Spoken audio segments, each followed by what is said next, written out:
We gather at this hour to pause, to honour the spirit, and to accept ourselves as fragile humans, equally full of nobility and strength. We gather weary, perhaps, of life's many trials, yet cheered by infinite possibilities for love's grace. We meet with smiles and glad voices for old friends and new, each stranger a gift of potential friendship and mutual consolation. We rejoice in the keen intellect and the warm heart. We remember those whose opportunities and needs our society thwarts, and we give thanks for the blessings that are ours, even in the midst of struggle. We praise all who extend a hand in service and whose vision of justice commands action. We pause, we gather, we meet, we rejoice, we remember, we give thanks and praise. We proclaim our community as we gather this morning to worship together. With these words by Unitarian Universalist Minister Bruce Southworth, welcome all those who have gathered on Zoom this morning for our Sunday service. Welcome to regular members of the congregation, to any friends or visitors who are with us today, also to anyone who might be listening in via the podcast or watching on YouTube at a later date. For anyone who doesn't know me, my name's Jane Blackall, and having been part of the congregation for 22 years, I'm now the ministry coordinator here and also a ministry student at Unitarian College, hopefully finishing up quite soon.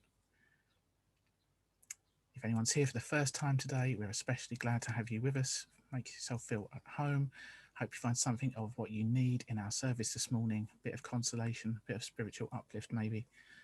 Please do hang around afterwards for a chat or drop us an email to introduce yourself if you'd like to. Or you might like to think about coming to one of our small group gatherings at another time during the week, because they're a really good way to get to know people a bit more organically and to get a more rounded sense of the congregation while we're all online. If you're a regular here, thank you for all you do to welcome all who come. Even on Zoom, we all have to play our part in co-creating this sacred space and a sense of community. So whoever you are, however you are, know that you're welcome in this space just as you are this morning. As we always say, feel free to do what you need to do to be comfortable. It's lovely to see your faces in the gallery. It helps us get a sense of being together, but we know for some it will feel more comfortable to keep your video off, and that is totally fine. There will be opportunities to join in, such as with the candles of joy and concern, but there's no compulsion. It's an invitation. You can quietly lurk throughout with our blessing, and you know how to find us if you want to say hello later on. So the title of this morning's service is It's Complicated. So in the next hour, we'll be facing up to life's complexity and pondering how we can best steer a thoughtful course through an ever more confusing world. But before we go any further, I will light our chalice, as we do each Sunday and at other times when we gather. This very simple ritual connects us with Unitarians and Unitarian Universalists the world over, and it reminds us of the historic and progressive religious tradition of which this gathering is part.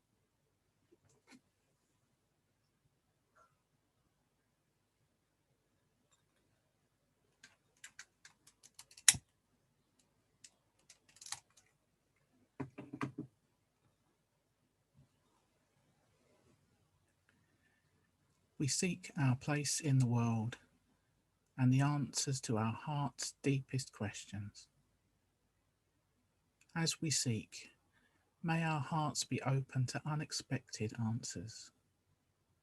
And may the light of our chalice remind us that this is a community of warmth, of wisdom, and welcoming of complicated truths.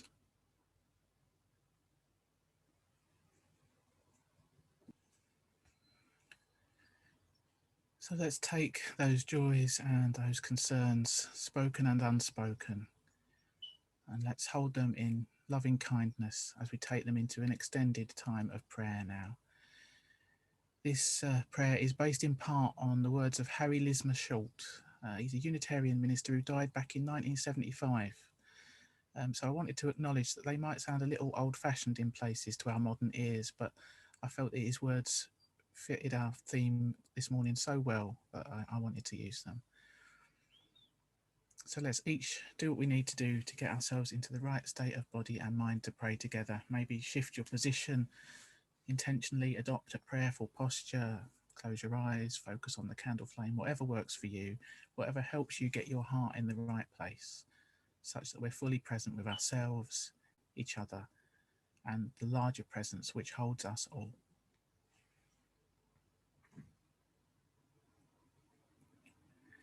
Spirit of life, God of all love, in whom we live and move and have our being, as we turn our attention to the depths of this life, the cosmic mystery and wisdom that abides in all that is, we tune into your holy presence within us and amongst us.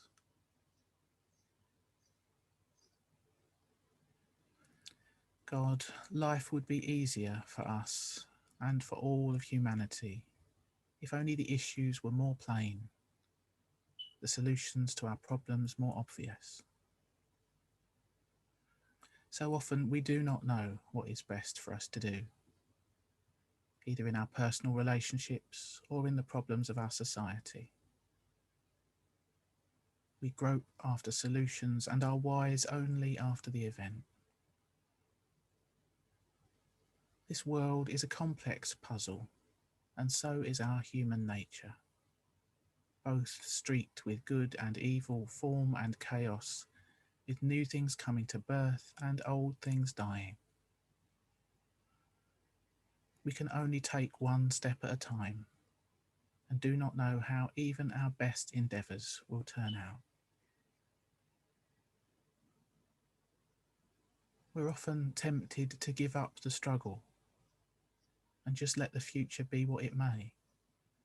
Why should we agonise about doing good when even our best so often turns out to disappoint?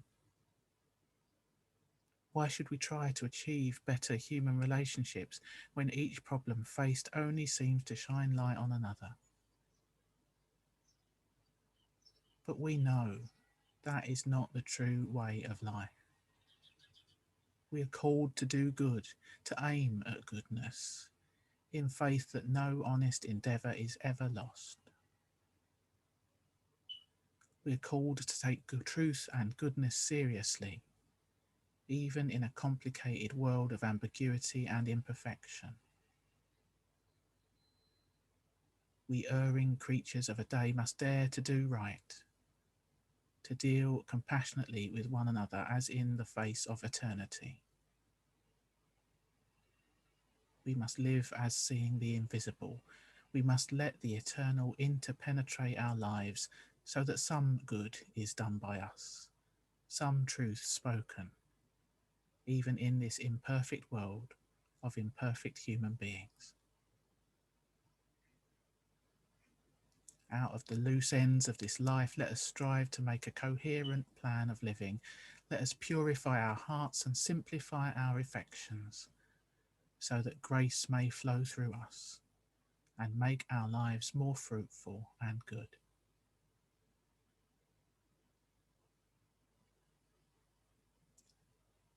Each of us gathered here this morning has some concern, some problem of living which weighs on our heart. Often a problem of relationship. How ought we deal with this or that person? What is the wisest and kindest course of action? And the whole world is filled with such issues and sharing of life. So we pray for wisdom and patience, justice and kindness. Not that we may have a complete answer to our questions, but that we may see before us a way of living. We know that if we would make peace, we must seek peace. That if we would do good, we must first love good. So in a short time of silence now, let us each reflect on the week just past and bring to mind the goodness we have known and the goodness we still dream of. Let us inwardly give thanks for the blessings we have known and can be grateful for. And let us ask for what we need and what the world needs to grow in love, justice, and peace.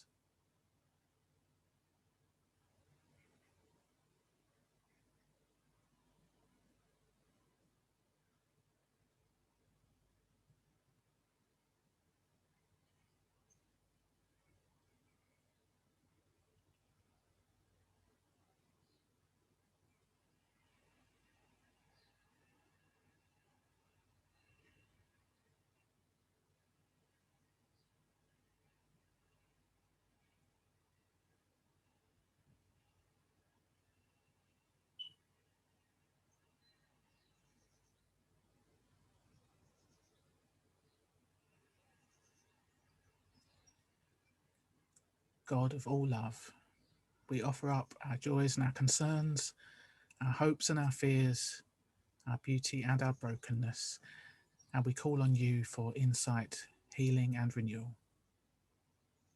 As we look forward to the coming week, help us to live well each day and be our best selves, using our unique gifts in the service of love, justice, and peace. Amen.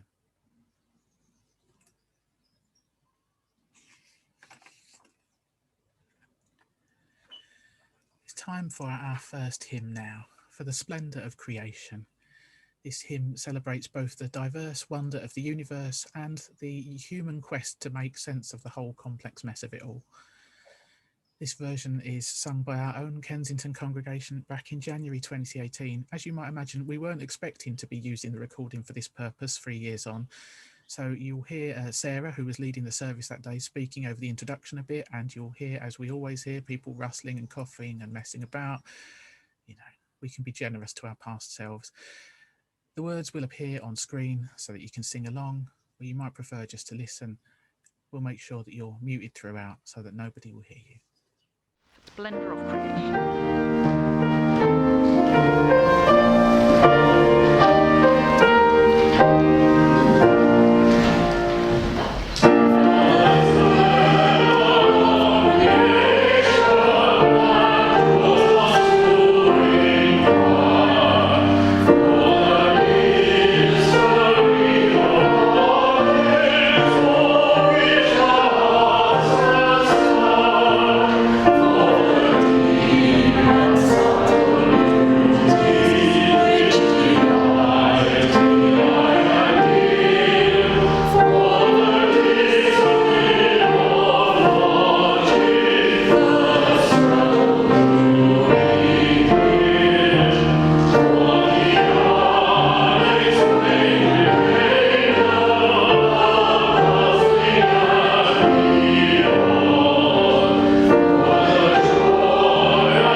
Our first reading this morning is slightly longer than usual. It consists of some excerpts from a blog post written back in 2015 by Sarah McLeod, who describes herself as a lapsed Unitarian Universalist. At this time, she was raising 2 teenagers and working part-time as a physician assistant, specialising in substance abuse and mental health. In this piece, she makes some reference to prominent world events of the time, most notably the war in Syria. Antony has kindly pre-recorded this reading for us. However, we had a slight technical hitch, so half the first sentence fell off. So I'm going to provide that before handing over to him. Sarah McLeod sets out by explaining that she teaches a fascinating group of young teens and pre-teens how to write, using resources other than their own opinions and previous knowledge. So I'll let Antony take over from there. A group of young men and pre-teens how to write using resources other than their own opinions and previous knowledge. Together we wrangle with essays written by the pros and debate the credibility and reliability of sources online and in print. And they write essays using those sources to support their well-considered thesis statements. However, teens and pre-teens glue themselves to an opinion tighter than Thomas the Tank Engine stickers adhere to oak bookshelves, and this tenacity to idea interferes with anything close to critical thinking or clear-headed writing. They seek for what confirms their bias and often discard what seems to be against it. So I've challenged this group of young, intelligent idealists with an assignment I've called It's Complicated. Rather than starting with a stance on an issue, they start with the thesis that a particular idea is just that, complicated. Topics include the ethics of driverless cars, animal testing, nuclear power. Their test is to present the complexity with an open mind while grappling with ideas on both sides. After that, and only after that, they can discuss, briefly, their opinion. Why bother? Because our world is complicated, painfully, heart-searingly complicated. That seems hardly to be a contentious statement to anyone reading or listening to reliable news sources. Take Syria, for example. Tease out who started what and when, whose actions affect whom, and just who is called good or bad somewhere in between.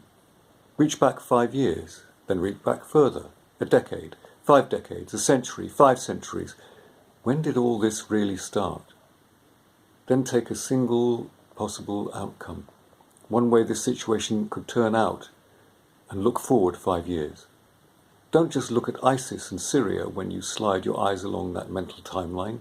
Look at Turkey and Russia and just about all of the Middle East. Don't leave out Nigeria. Peek in on Europe. What do you see? It's complicated. It's complicated because it involves people, with all their fears, passions, desires and needs, and people are messy. We have irrational thoughts, faulty memories, and little tolerance for what we can't quickly categorize or judge. We struggle to sit with a tangled knot, teasing out each thread while realizing that each tug pulls the knot together while fraying out understanding. Life in any sort of community, from the family to a planet with 7 billion others, is complicated. Even when we feel completely in step with the familiar other, we can quickly run into conflicts that come from different minds thinking different thoughts, fears, hopes, desires and passions discordantly clanging to the floor. Sometimes we manage these with grace and perspective, but often we clash. Life with other beings is complicated. When we embrace that, we're partway through to a solution. Simply saying together, it's complicated, we start down the road to cooperation and progress, even if only in our agreement that complicated problems don't have simple solutions. When we look at ISIS and Syria and all that and say, it's a mess, it scares me, or look at our estranged loved one and say, this is complicated and I'm afraid, we've made a crucial step to not only solving the complicated problem, but healing our deepest divides. It's a complicated world, both within the walls of your own home and underneath our shared atmosphere. So start with the small stuff, like my students. When you're ready, move up to the harder stuff. The limits of religious freedom, the US role in the Middle East, and how to parent your teenagers. It's all complicated, and it's okay.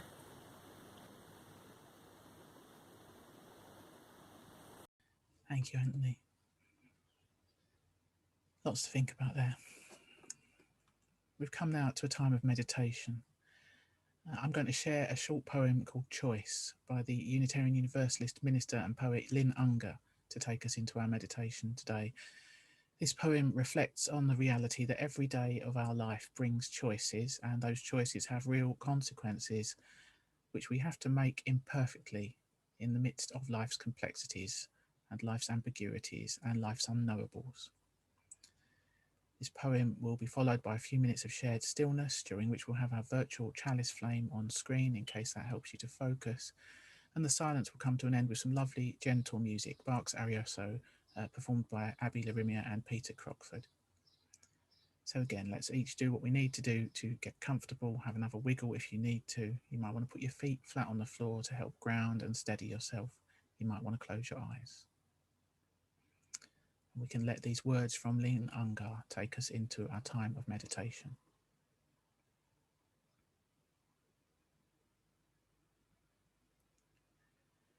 There isn't a right answer. There just isn't.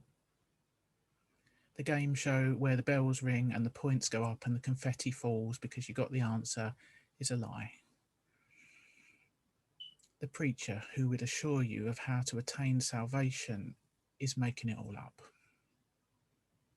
The doctor who knows just how to fix what ails you will likely be sure of something else tomorrow. Every choice will wound someone, heal someone, build a wall and open a conversation. Things will always happen that you can't foresee, but you have to choose.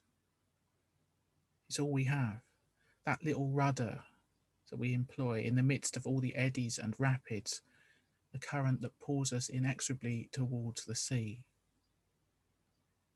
The fact that you're swept along by the river is no excuse. Watch where you're going. Lean in toward what you love. When in doubt, tell the truth.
Anyone who's on our church mailing list, and presumably that includes everyone who's with us live on Zoom this morning, seeing as that's how you get the link to join, hopefully by now you will have seen an email that we sent out on Thursday about our plans for the coming months at Essex Church. Roy, the chair of our congregation, and I sent out this message on behalf of the Church Management Committee to explain how we'd carefully weighed up a lot of different factors in coming to the conclusion that we'd keep our Sunday services online over the next few months and take our time to prepare properly for hybrid services later in the year, subject to developments in the COVID situation. We'd had a committee meeting to discuss all this a week and a bit before. I prepared a rather long background paper detailing all the various factors I could think of that we needed to take into account. But on the evening of this meeting, to kick off our discussion, this is what I said to the committee. If there's one thing I want you to take away from that background paper, it's this: it's complicated. Life is complicated enough at the best of times, but life in the time of COVID is very much more so.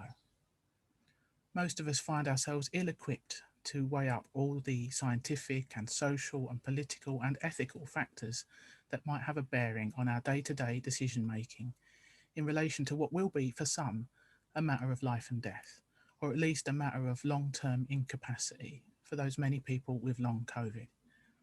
And none of us can be experts in everything, so at some point we have to take the word of others who are better equipped than we are to help steer our vital decision-making. But who do we trust? Epidemiologists and public health scientists are doing their best to interpret and communicate complex and ever-changing data for us as it emerges, but they too are making judgment calls most often. And politicians, I don't think it will be too controversial for me to say this, politicians do not always have our best interests at heart.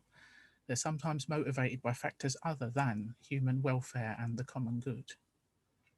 But even the best of them are having to make hard choices about how to target limited resources, how to balance people's yearning for freedom and a return to pre-pandemic normal with the need to protect people from the dire consequences that can come from this terrible disease.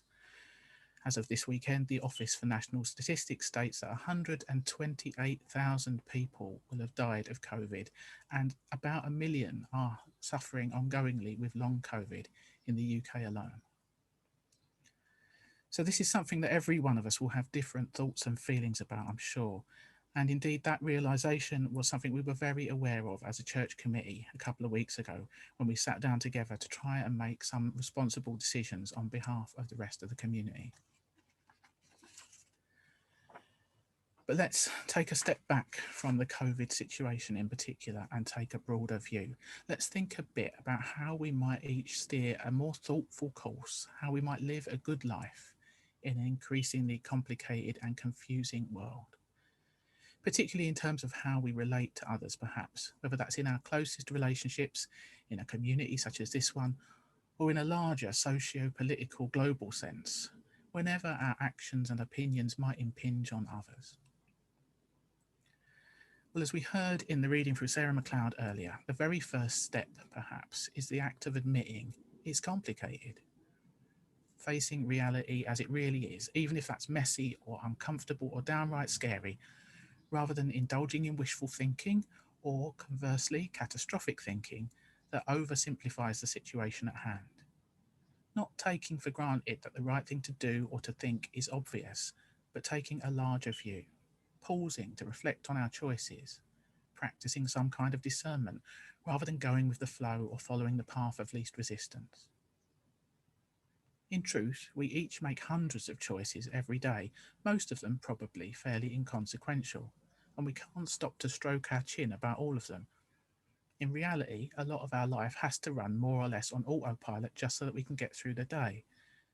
But perhaps we need to be alert to those moments when we're unthinkingly following a social script or following the herd, when we might instead do well to press pause and weigh up our own choices more consciously and intentionally, particularly in those moments where our choices will likely have significant consequences for ourselves and for others. And just as an aside, I want to acknowledge that even the insight that it's complicated is complicated. Sarah McLeod uses this phrase to insist that her students take time to consider both sides of every issue. But I think many of us will be aware in this day and age that sometimes the insistence to consider both sides is used to cynically derail and misdirect on issues that are pretty much settled. Think of the time that the BBC got a rap on the knuckles for insisting on wheeling out a lobbyist for the fossil fuel industry whenever there was a news story about climate change to provide spurious balance against Nobel Prize winning scientists, which had the effect of trying to delay climate action that was essential and urgent. Similarly, I don't think we have to give equal airtime or brain space to views that are pretty easily identified as running counter to our most dearly held ethical principles. Those views that deny the inherent worth and dignity of every person, white supremacy, homophobia, transphobia, ableism. A lot of life is complicated, but there are some things we can and must be clear about.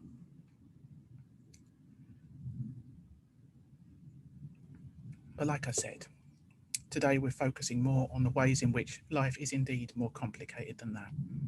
And I like to think this is a very Unitarian way of looking at things, refusing to be satisfied with oversimplified answers, being willing to live with ambiguity and paradox in our truth-seeking, and in awareness of the interdependence of us all, taking responsibility for our own actions, as we know that our choices will ultimately have an impact on all those with whom we share this planet.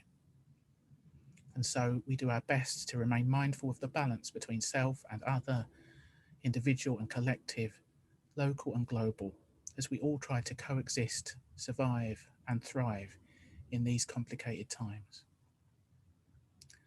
So how do we do it? How do we go about weighing up all the many factors that could potentially have a bearing on whatever complicated choice it is that we might be facing? Well, again, perhaps one thing it might be helpful to acknowledge from the off is this: none of us are capable of doing the sort of all-encompassing ethical calculations that could take every single pertinent detail, past and present, into account and project all our possible courses of action into the future to predict their likely consequences. Even the most powerful supercomputer couldn't do that kind of calculation. And besides, chaos theory tells us that the slightest change in any one of the inputs, the butterfly flapping its wings in Brazil causing a hurricane in China, that sort of thing, the slightest difference in the inputs could make a huge difference to the output. We just don't know. So I say this to offer reassurance. We can let ourselves off the hook up to a point for being imperfect people making imperfect choices based on incomplete data in a complex and confusing world. Still, surely we should try to make wise decisions and strive to act in service of the common good. We do well to bring both reason and emotion to our decision making. Despite life's complexity, we do have a responsibility to seek out reliable and trustworthy sources of information and to train ourselves as best we can in critical thinking, such that we can make sense of what we find. To sincerely seek the truth and stay in touch with reality, rather than allowing ourselves to be falsely comforted by wishful thinking or allowing our catastrophizing to run out of control. And staying in touch with our feelings, noticing our emotional responses, trusting our gut, that can be a useful guide too. But when attempting to steer a more thoughtful course through a complicated world, perhaps the most important thing we can do is keep hold of some guiding principles to lead us onward, and to be part of a community like this one, which reminds us of those principles and calls us back to them again and again, even when times are tough. A community in which we can put our heads and hearts together to discern the way ahead and gain strength from each other as we struggle to make sense of it all. So in the days and weeks to come, whatever they may bring, let us remember it's complicated, and let us not shy from that reality, but instead face it courageously together. And as we do our best to discern the way ahead, individually and collectively, let us remind each other of those guiding principles, affirming the inherent worth and dignity of every person, affirming the interdependence of it all. Let us make our decisions with human well-being and flourishing in mind. Let us be particularly mindful of our responsibility to those who are most disadvantaged and suffering, And let us always keep before us the vision of a better world for the greater good of all. Amen.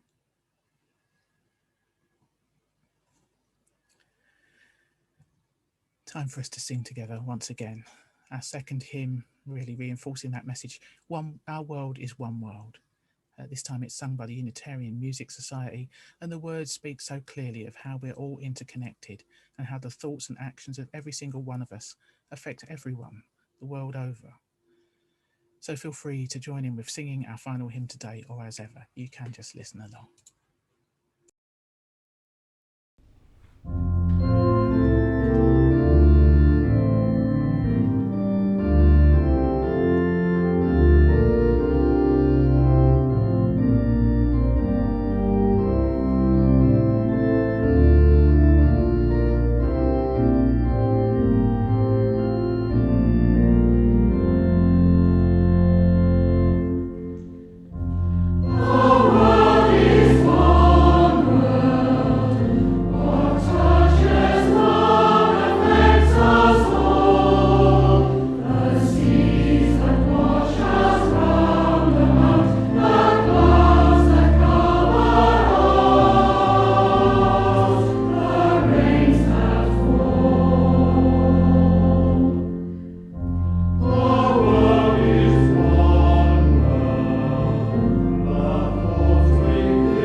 Just time for a few announcements now.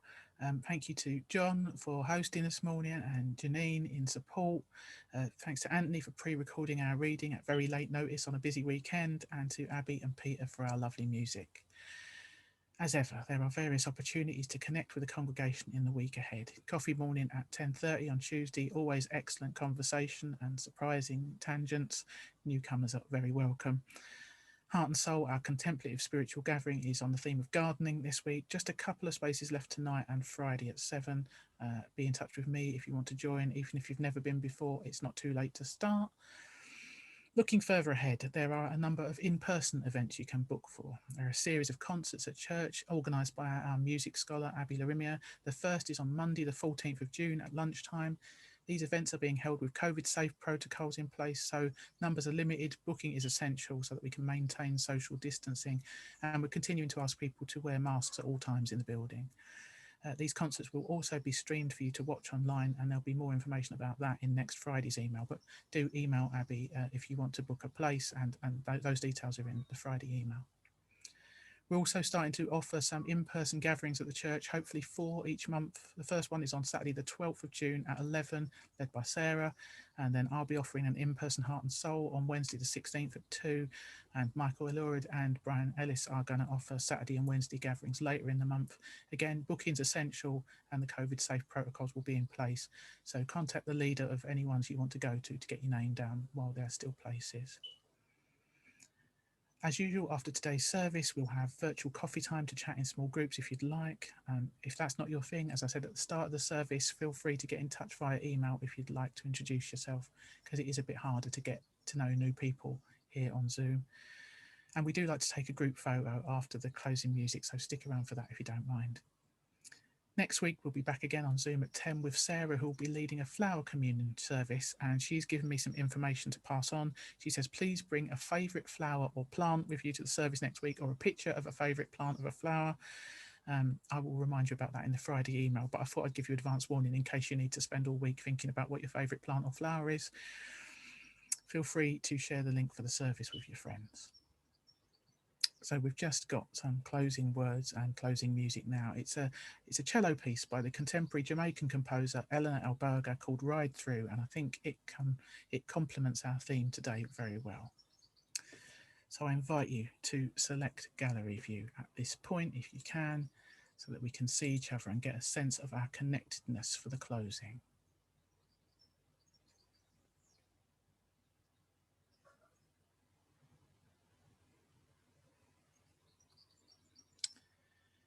And now our time together ends. We go on searching for some sense in life.